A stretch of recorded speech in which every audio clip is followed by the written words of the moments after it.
morning, students. Today in this class we are going to see differentiation of various kinds of functions.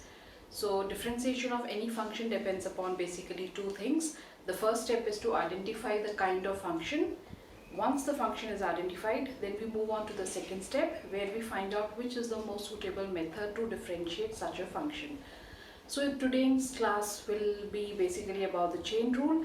We have recently studied about composite functions. So we will see how do we differentiate composite functions using a method which is called the chain rule.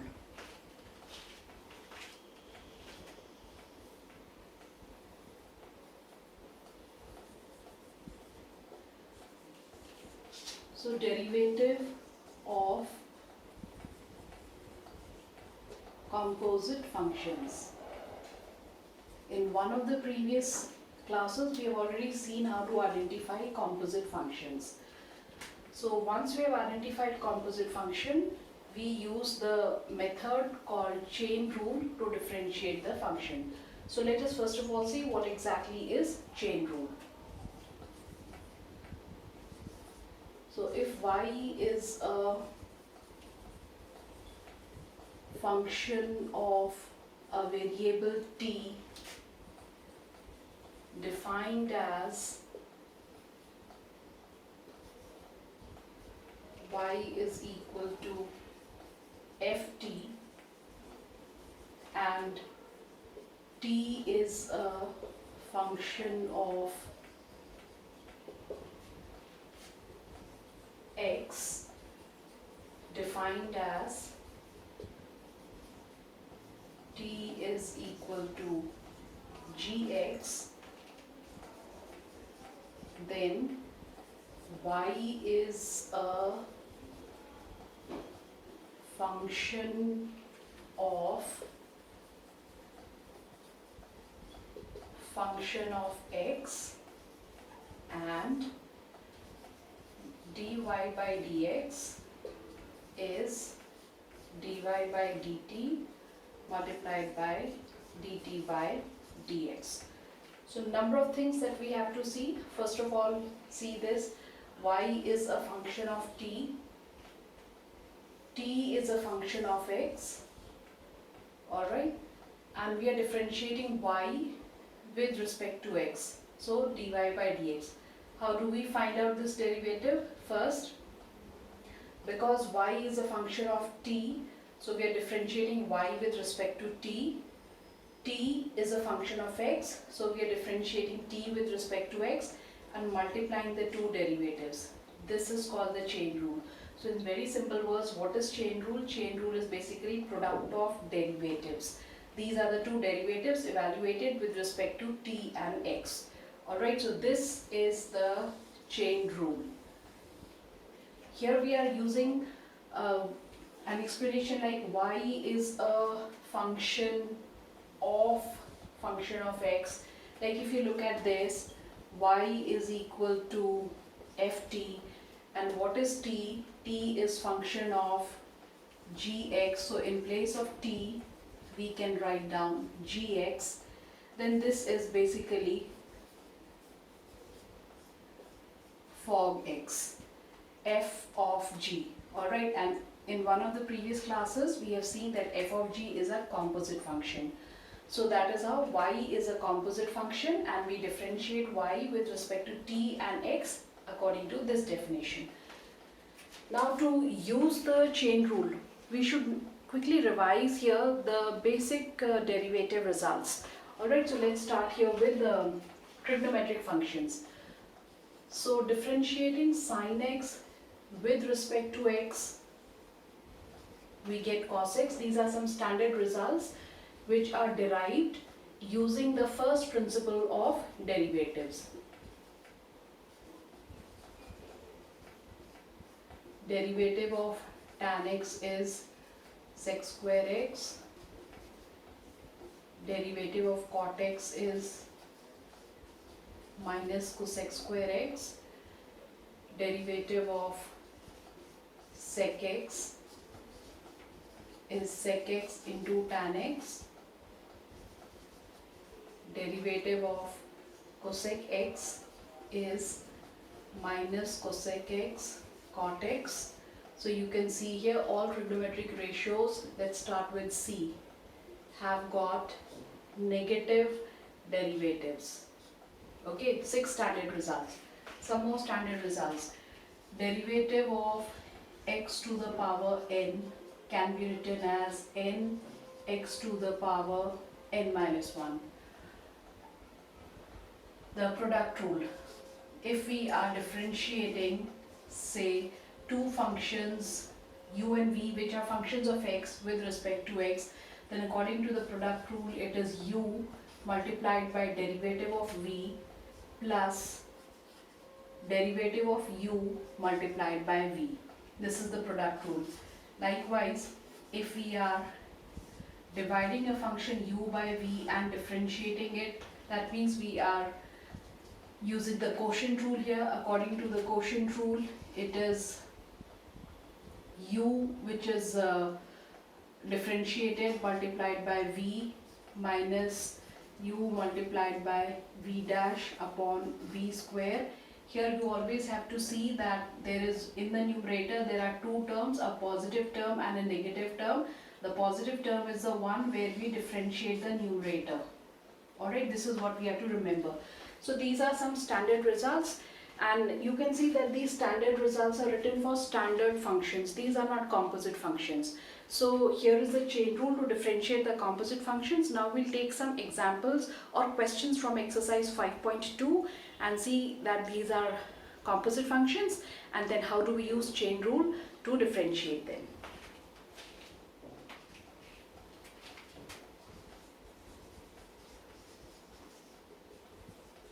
Exercise 5.2, the first question, the function is sine x square plus 5.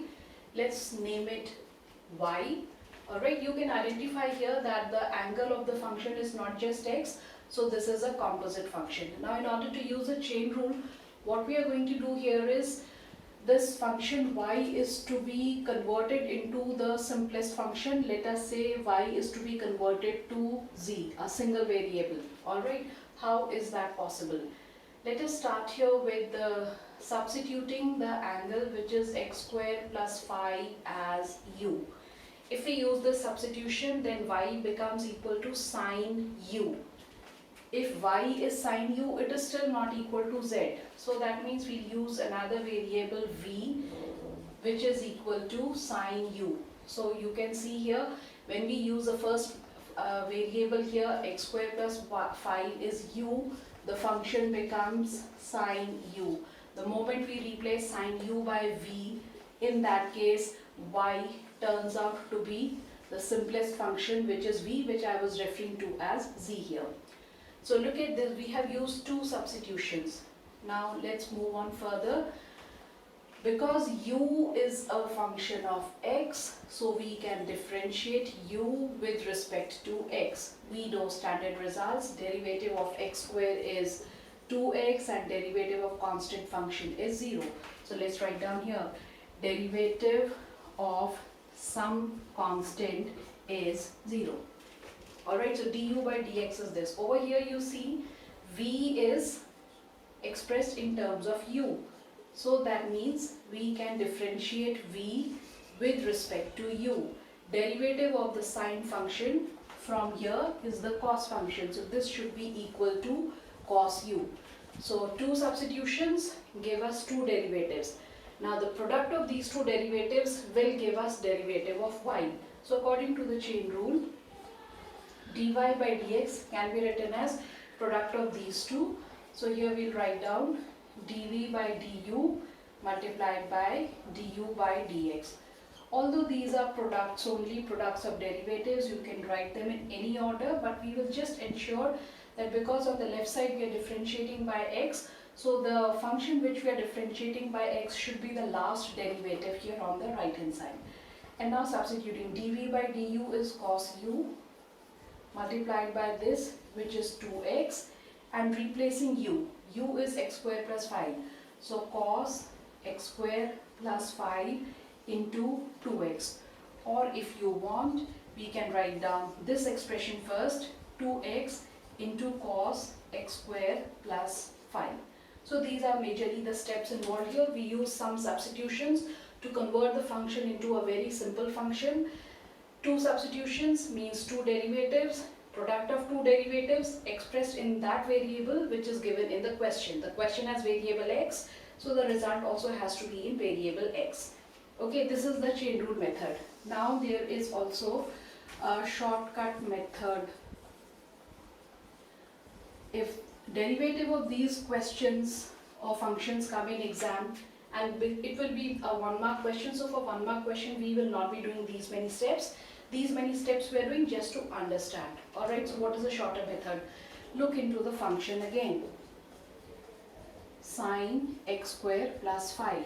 On looking into the function, you discover that the function has got a trigonometric function and a polynomial function, two functions. So that means we can differentiate first of all the trigonometric function sine x square plus 5, alright, and then multiply it by the derivative of the polynomial, which is the angle here, like this. There are two functions, one is the sine function, one is the polynomial. So we are differentiating the sine function and we are differentiating the polynomial and multiplying the two derivatives. So when we differentiate this sine function, we know derivative of sine is the cos function. The angle does not change, like this. Derivative of this function is 2x. So once again we are getting the same result, 2x cos x square plus 5. So with a little bit of practice, from this step we can directly move on to this step as well. So all these steps can be ignored. As of now, for some of the questions I will be writing down all these steps, but for other questions we will be doing it by this method only. Next we are doing the fourth question, which is sec tan root x. Let's call this function y. Now you can see here that there is a sec function, there is a tan function, and there is a square root function. So let us replace the square root function by u. If we do that, the function becomes sec tan u. Next step, let us replace tan u by a new variable v. So this function becomes sec v. Once again, let us replace sec v by w. So now y is equal to w, single variable, right? So we have got here three substitutions. Now let us differentiate u with respect to x, v with respect to u, and w with respect to v. So when we differentiate this, we are basically going to use this result here, alright. So derivative of root x is 1 upon 2 root x. Next, derivative of tan function, you can see from here, it is sec square u. Next, derivative of sec v, here it is, so it should be equal to sec v tan v. Three derivatives obtained. So according to the chain rule, dy by dx, we write down this first, dw by dv multiplied by dv by du, which is multiplied by du by dx. You can see here left side variable is x, the last derivative has independent variable x. Substitute. This is sec v tan v. Next, this derivative is sec square u. This is 1 upon 2 root x. Now let's substitute. So this is the function which I am going to write in the beginning, 1 upon 2 root x. Alright. Next I'll write down this function, sec square u. What is u? U is root x. So using this substitution, sec square root x. Next we'll write down sec v and tan v. Sec v, what is v? That is tan u, and u is root x. So this is sec v. Last term, tan v. What is v? V is tan u. And if we replace u, we get root x. So this is the derivative. It is not important, it has to be written in this order. Your choice, you can write down this term first, next this term, and so on. Alright, so there were 3 substitutions, 3 derivatives, and product of 3 derivatives. If we want to use a shortcut, what is that shortcut? See, in the function you have derivative. There are 3 functions. One is the sec function, the tan function, and the root x function. So let's differentiate. Okay, first let us differentiate the sec function, this, which is multiplied by derivative of the tan function, tan root x, and then there is a root x function multiplied by derivative of root x. So you can see here we have got again 3 derivatives. Derivative of this sec function, this is just like sec x. What is the derivative? Product of sec and tan. So it should be sec tan root x into tan root x. So this is derivative of the first term. Then derivative of tan. Derivative of tan is the sec square function, sec square root x, and then derivative of this is 1 upon 2 root x. So you can see here the result here is exactly same as this result. Alright, so here we have used the shortcut method. Next we are doing question number 5. It is sine ax plus b upon cos cx plus d. Yes, this is function y. As you can see here, one function is divided by another function. That means we are going to use the quotient rule. So let us write down the quotient rule first. So left side derivative will be equal to, on the right side, numerator multiplied by derivative of the cos function multiplied by derivative of numerator minus sine ax plus b multiplied by derivative of the denominator upon square of the denominator. So cos square cx plus d. So this function cos cx plus d, when you have to differentiate this, you can identify it's a composite function. So if we write down the result directly, we can identify there's a sine function and there's a polynomial function. So differentiate sine function first, we get cos ax plus b. Then we differentiate the angle, which is a polynomial, and we get a. So this way we have differentiated the sine function. Minus sine ax plus b. Again, derivative of a composite function which has a cos function and a polynomial function. So differentiating cos function, we get minus sine cx plus d, and then differentiating the angle, we get c, and the denominator is cos square cx plus d. Let's write it down in order, writing the constant term first. A times cos ax plus b into cos cx plus d, minus will become plus.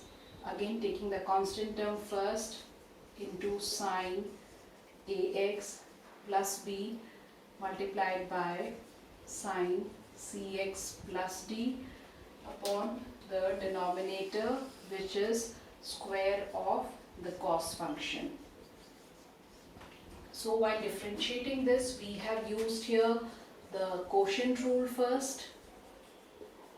Then we have also used here the chain rule. So 2 rules we have used to differentiate this function. This is question number 6. Cos x cube sine square x5. This is called y function. Now you can see here there is a cos function and there is a sine function multiplied. So that means we are going to use the product rule. So let us write down the product rule first. Using product rule, the derivative is, you can see the product rule written there. So according to that product rule, we are differentiating the cos function first with respect to x, multiplied by sine square x power 5 plus cos function multiplied by derivative of the sine square function. This is the product rule. Now let us differentiate. When you look at this function, you get to know it's a composite function. It has a cos function and a polynomial function. So differentiate the cos function first. We get minus sine x cube. Next step, differentiate the angle. Derivative of x cube is 3x square. So this is the derivative of the cos x cube function multiplied by sine square x power 5. Okay, moving on to the next part. Here cos x cube. Here again you can see derivative of this function. Now here is a sine square function. So this function, I'll just explain here. The function can be written like this: sine x power 5 square. Alright, so this is just like x square. So when you differentiate x square, you basically get 2 into x, 2 into the base. So likewise, when we differentiate this function, we'll get 2 into base, and the base is this, sine x power 5. So this way we have differentiated the square power. Next, there is a sine function. So differentiating the sine function, we get cos. See, here is a sine function, sine x power 5. When you differentiate this, you get cos x power 5. Next is the angle which is left. Derivative is 5x to the power 4. Okay, so differentiation done. Now let us rearrange the terms. Writing this term first with a negative sign, minus 3x square sine x cube into sine square x power 5. Okay, over here we have 2 into 5, 10 x term, and then the sine and cos term. So I'll write down the sine term first, sine x power 5, and then the cos terms, cos x cube into cos x power 5. This is one way of writing. At any point of time you think that you want to write down, use an identity here, you can use the identity. This is just like 2 sine x cos x, which can be written as sine twice of the angle. So it can be replaced by this expression as well. So this is one of the forms in which the derivative can be written. So this way, when you are differentiating, especially a function like this, directly, you have to understand that there are 3 things in the function. It is a square function, then it has a sine function, and then it has a polynomial function. The composite function is made up of 3 functions, so 3 derivatives are required. So one by one we differentiate. We differentiate the square function first, then the sine function here, and then the angle here, or the polynomial. So this way, with the practice, you will be able to do it. So there are easy questions given in exercise 5.2. The last 2 questions of exercise 5.2, question 9 and 10, are based on differentiable functions, which we have dealt in one of the previous classes. Alright, so you are going to retry those questions. And the few other questions which I have left in the exercise, those are simple, direct questions. I hope you will be able to solve them.